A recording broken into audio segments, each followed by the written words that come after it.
আল্লাহ সুবহানাহু ওয়া তাআলা বলেছেন ওয়াইদা হুয়্যিতুম বিতাহিয়াতিন ফাহাইয়ু বিআহসানা মিনহা আও রুদ্দুহা।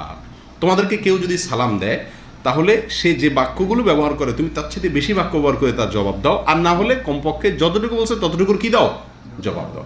অতএব সালামের জবাব দেওয়া এটা বিনয়ী ব্যক্তির আলামত, ভালো মানুষের লক্ষণ। কি দিবে? সালামের জবাব দিবে। জবাব দিতে কি করবে না? কার্পণ্য করবে না।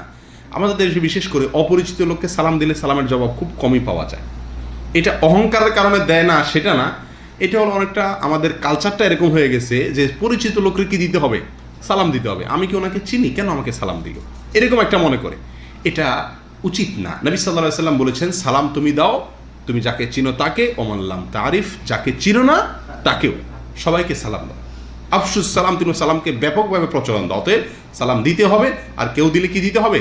উত্তর দিতে হবে। তাহলে আমি সেরা মানুষ হতে পারবো, ভালো মানুষ হতে পারবো।